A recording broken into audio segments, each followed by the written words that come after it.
Слово для выступления предоставляется обращающей стороне. Мацаков Самат Аскарович, вы первый будете выступать или кто? Да. Хорошо. Джанабеку Нурсултану Джанабекович. Спасибо, уважаемый суд, уважаемый председательствующий, уважаемые судьи. Предметом настоящего ходатайства послужила юридическая неопределенность части 2 статьи 307 Уголовно-процессуального кодекса нашей страны, где говорится, что при неподчинении обвинителя или адвоката распоряжением председательствующего слушание дела по постановлению судьи определению суда может быть отложено, если не представляется возможным без ущерба для дела заменить данное лицо другим. Одновременно суд выносит частное определение и направляет вышестоящему прокурору или в соответствующий орган или адвокатуру.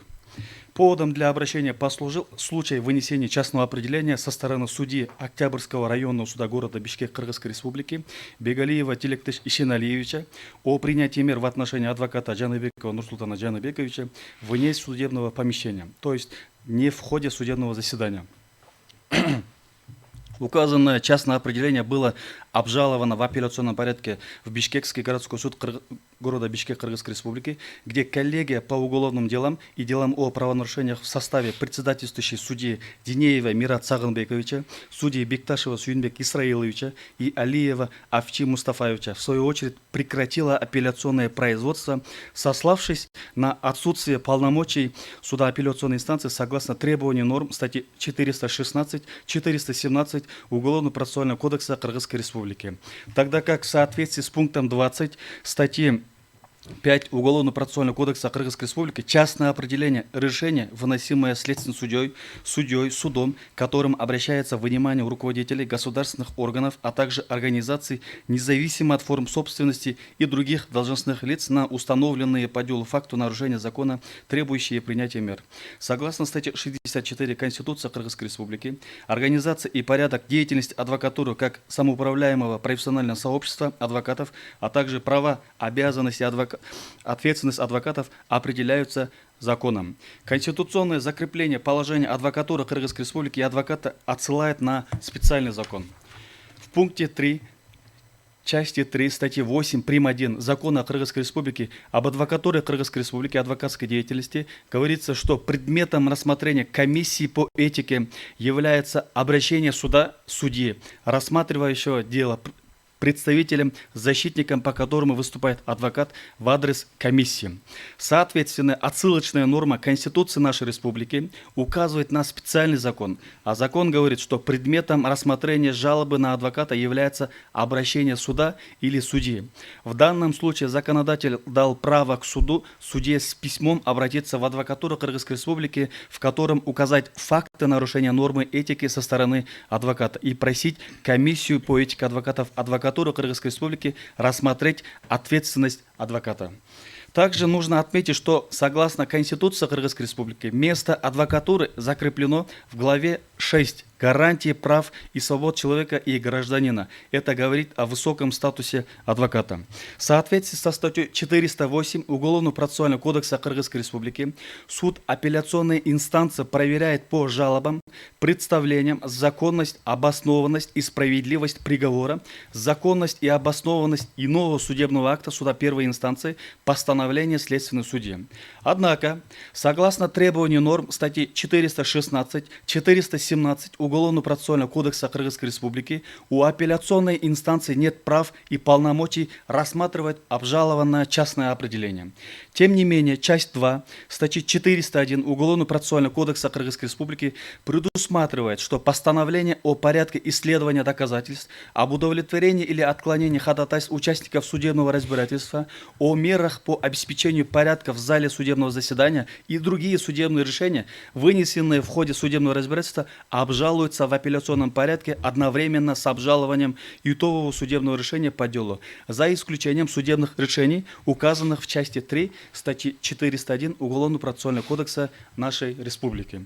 Согласно статье 55 Конституции Кыргызской республики, в Кыргызской республике признаются и гарантируются права и свободы человека и гражданина в соответствии с общепризнанными принципами и нормами международного права, а также вступившими в силу установленным законодательством порядка международными договорами, участницей которых является наша республика. Обращаем ваше внимание, что общепризнанными принципами и нормами международного права являются основополагающие императивные нормы международного права, принимаемые и признаваемые международным сообществом государств в целом, отклонения от которых недопустимо. Они являются норм jus cogens, то есть нормами высшего порядка, и все другие нормы должны им соответствовать. Критериями отнесения принципов к основным общепризнанным является их универсальность и признание большинством государств нациями мирового сообщества. Об этом, в частности, говорится в пункте С статьи 38 Статута Международного суда Организации Объединенных Наций. Суд, который обязан решать переданные ему споры на основании международного права, применяет общие принципы права, признанные цивилизованными нациями. Являясь частью мирового сообщества, установившего принципы и нормы международного права, содержащего фундаментальные права и свободы человека и гражданина, Кыргызстан признает и гарантирует такие права и свободы человека и гражданина. Их соблюдение является конституционной обязанностью государства и обеспечивается в процессе осуществления деятельности законодательной и исполнительной власти, органов правосудия и органов местного самоуправления. Определенные правовые гарантии провозглашенных прав и свобод содержатся в нормах всех отраслей права в силу их разнообразия, обусловленного социальным назначением этих прав и свобод. В соответствии с частью 3 статьи 6 Конституции Кыргызской Республики, общепризнанные принципы и нормы международного права, а также международные договоры, вступившие в силу в соответствии с законодательством Кыргызской Республики, являются составной частью правовой системы Кыргызской Республики. Значительное место в системе нормативно-правовых актов Кыргызстана, регулирующих права и свободы, занимают международные договоры. Кыргызстан ратифицирует такие договоры, присоединяется к ним в виде закона, после чего эти акты становятся составной частью правовой системы нашего государства. В отдельных случаях утверждает в форме постановления Кабинета министров Кыргызской Республики в соответствии с законом Кыргызской Республики от 24 апреля 2014 года за номером 64 о международных договорах Кыргызской Республики. Согласно части 2 статьи 56 Конституции Кыргызской Республики, в Кыргызской Республике не должны приниматься законы, отменяющие или умаляющие права и свободы человека. Частью 2 статьи 56 основного закона нашего государства закреплен принцип, согласно которому в Кыргызской Республике не должны приниматься законы, отменяющие или умаляющие права и свободы человека. Указанное императивное предписание, адресованное прежде всего законодателю, является одной из гарантий полноты прав и свобод как с точки зрения их перечня, так и адекватности принимаемых законов конституционно установленными или международно признанным пределом прав и свобод человека и гражданина.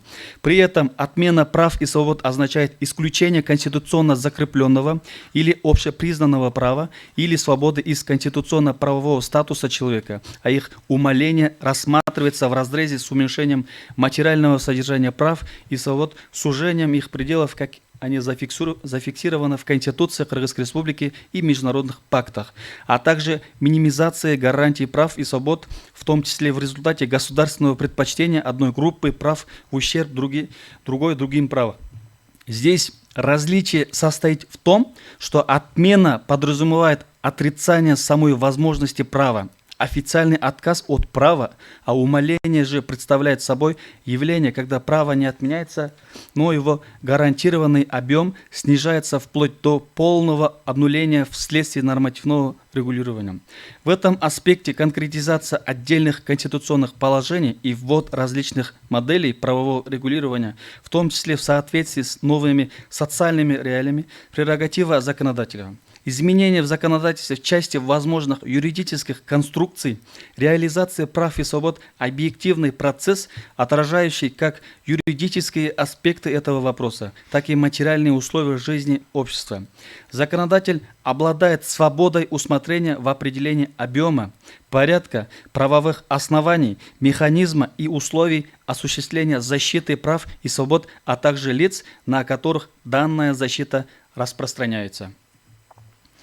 Однако, реализуя свои регулятивные полномочия, законодатель должен следить за тем, чтобы принимаемые нормативные предписания были соразмерными, справедливыми, поддерживали доверие граждан к закону и действиям государства. В этой связи законодатель, основываясь на принципах правового государства и верховенства Конституции, имеет дискреционные полномочия по определению обязанностей государства в области уголовно-правовой, уголовно-процессуальной защиты, провозглашенных конституционных ценностей, в том числе прав граждан, как при применении уголовной ответственности и наказания, так и при освобождении от них. Конкретизируем, что в Уголовно-процессуальном кодексе Кыргызской Республики в редакции от 2 февраля 2017 года у суда, судьи не были полномочий выносить частные определения в отношении адвоката. Отмечаем, что адвокат – это участник процесса, который, согласно Конституции Кыргызской Республики, является лицом, осуществляющим соблюдение гарантий прав и свобод человека и гражданина, и вынесение судом или судьей частного определения в отношении адвоката по своей правовой природе является прямым давлением в ходе судебного разбирательства. В соответствии с частями 1, 2 статьи 61 Конституции Кыргызской Республики каждому гарантируется судебная защита его прав и свобод, предусмотренных Конституцией, законами, международными договорами, участницей которых является наша республика, общепризнанными принципами и нормами международного права. Каждый вправе защищать свои права и свободы, а также обеспечивать восстановление нарушенных прав всеми доступными способами, не запрещенными законом.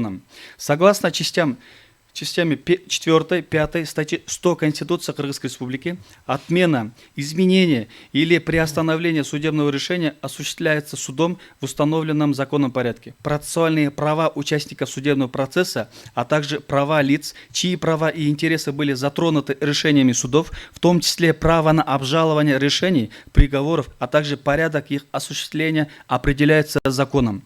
Резюмирую, что исходя из вышеизложенного положения Конституции Кыргызской Республики, в соответствии с уголовно-процессуальным законодательством судебные акты могут быть отменены, изменены или их исполнение приостановлено. В части 5 статьи 100 Конституции Кыргызской Республики выделена категория лиц, чьи права и интересы были затронуты решениями судов. Эта категория, не участвуя в судебном процессе, в качестве участника не всегда может надлежащим образом защитить свои права. Конституция Кыргызской Республики выделяет их право на обжалование решений, приговоров и других судебных актов. В заключение хотим добавить, что ранее, до 1 октября 2021 года, не существовала норма о вынесении частного определения судом, судьей. Эта норма была включена в Уголовно-процессуальный кодекс Кыргызской Республики в редакции 2021 года. Но, как отмечено выше, любые судебные акты и решения судов могут быть обжалованы, отменены, изменены и так далее. Однако в Уголовно-процессуальном кодексе Кыргызской Республики в редакции от 2021 года не предусмотрено разрешение апелляционной жалобы на частное определение. То есть суд апелляционной инстанции не может принять окончательное решение по жалобе на частное определение, так как в статьях 416-417 Уголовно-процессуального кодекса Кыргызской Республики не предусмотрены полномочия апелляционной инстанции по итогам рассмотрения апелляционной жалобы на частное определение.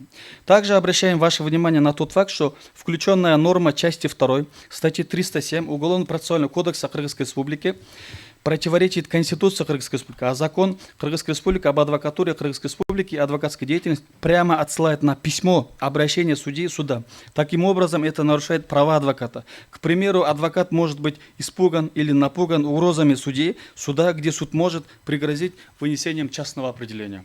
Вместе с тем, в статье 64 Конституции Кыргызской Республики закреплена ответственность адвоката, то есть Конституция Кыргызской Республики отсылает на нормы закона. Кыргызской Республики об адвокатуре Кыргызской Республики адвокатской деятельности. С учетом сказанного и руководствуясь частью 1 статьи 61, части 3 статьи 97 Конституции Кыргызской Республики и пунктом 1 части 1 статьи 19 статьей 21 Конституционного закона Кыргызской Республики о Конституционном суде Кыргызской Республики прошу признать противоречащей части 2 статьи 307 статьи 417 Уголовно-процессуального кодекса Кыргызской Республики к статье 55, части 2, статьи 56, частей 1 и 2 статьи 61, статьи 64, частей 4 и 5, статьи 100 Конституции Кыргызской Республики. И прошу признать противоречащим Конституции. У вас все, да? Да, уважаемый суд.